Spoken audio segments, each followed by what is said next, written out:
Pak Edward Tanur.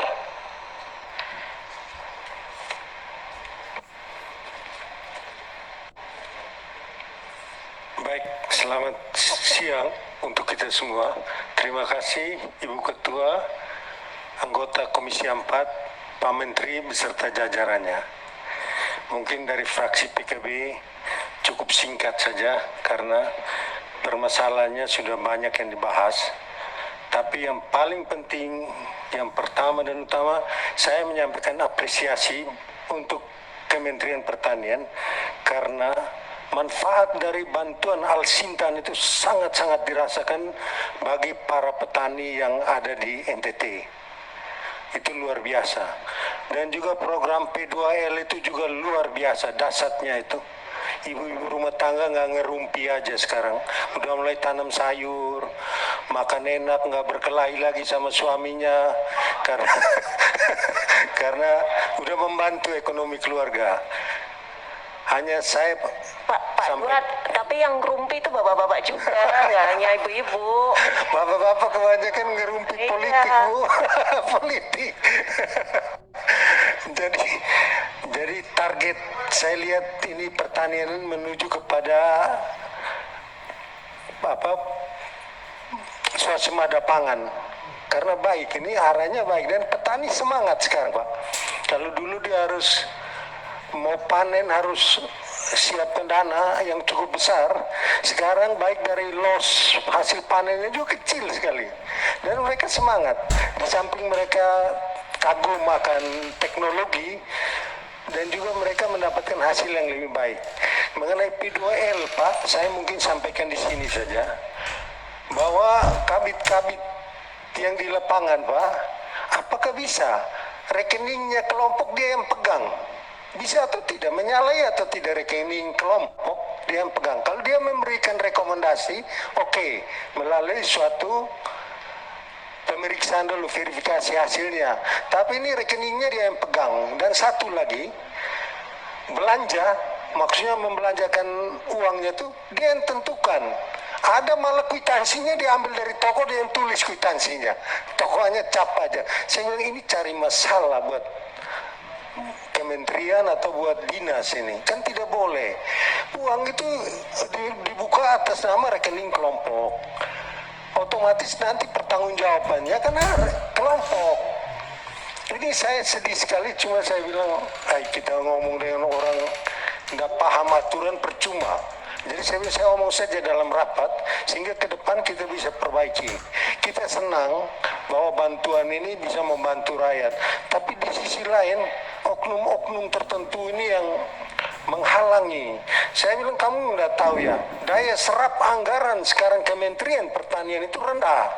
Kalau ini kamu menghalangi, petani sudah malas, akhirnya dana tidak terserap maksimal. Ini tahap 2 aja belum pencairan.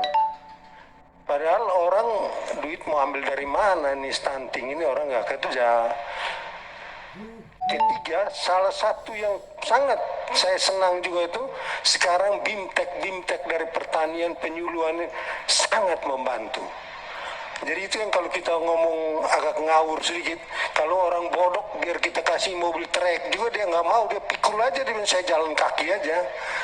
Jadi ini maksudnya menyadarkan masyarakat kita di desa ini supaya SDM-nya itu cepat kejar, yang sudah lari lewat dulu kita ini harus dikejar. Kalau kita pasrah saja, wah ini celaka. Jadi saya juga bangga tadi Pak Menteri dapat penghargaan dari Bank Dunia, ya itu prestasi. Kita harus apresiasi bahwa ada orang Indonesia yang dipercaya oleh badan internasional untuk sebagai pemimpin lah, sebagai motivator di sana. Baik. Satu lagi begini Pak Menteri, ini tingkat kemiskinan kita kan makin naik. Ini memang sektor pertanian perlu bekerja keras. Kalau masyarakat miskin, berarti otomatis dia makan juga kurang. Nah ini yang ngomong stunting tadi itu, ini dampaknya ke sana nanti. Jadi cobalah ke depan dari Kementerian Pertanian lebih memfokuskan pekerjaan-pekerjaan di bidang pertanian itu yang betul-betul mendapat perhatian khusus, sehingga masyarakat juga di samping mendapatkan nilai tambah dan juga hidupnya juga akan lebih baik. Yang satu lagi Pak Menteri, itu mengenai tadi sudah disampaikan mengenai pajak terhadap bahan-bahan ini konsumsi. Saya dengar Ibu Menteri bilang ini kenakan pajak daging itu untuk yang premium. Saya bilang premium itu berapa juta orang yang makan. Yang makan paling banyak kan di bawah berapa sih premium ini? Pajaknya mau dapat berapa banyak? Jadi ini sebenarnya pemikiran yang sederhana saja. Jadi jangan mengalihkan pembicaraan atau permasalahan kepada ini. Coba yang populis lah kalau mau mengalihkan.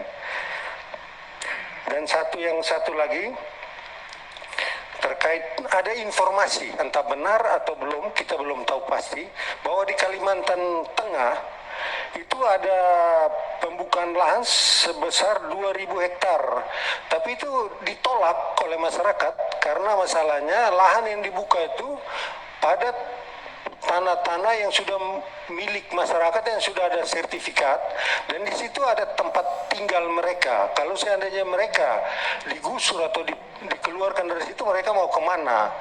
Jadi itu informasi, nanti saya pikir dari Kementerian Pertanian juga bisa melakukan klarifikasi sehingga clear and clean.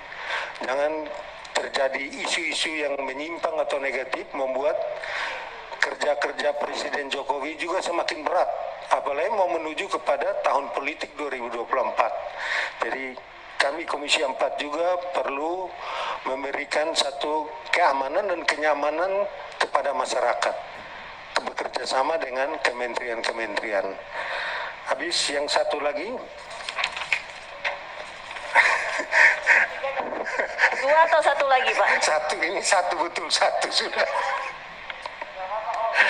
Jadi dalam rangka meningkatkan nilai tukar petani, sebaiknya produk-produk yang bisa dikembangkan atau bisa ditingkatkan di dalam negeri kita fokuskan supaya importnya jangan terlalu banyak masuk. Kita juga malu, kita rakyat bilang bonus demografi tapi kita main impor terus ini. Tanah kekayaan alam Indonesia yang begini besar, ya itu perlu disiasati dengan program-program yang tepat guna dan bisa memberikan manfaat bagi banyak orang. Saya kira cukup, Bu Ketua. Terima kasih banyak. Mohon maaf kalau ada yang berlebihan atau ada yang kurang berkenan. Terima kasih. Terima kasih Pak Lewat.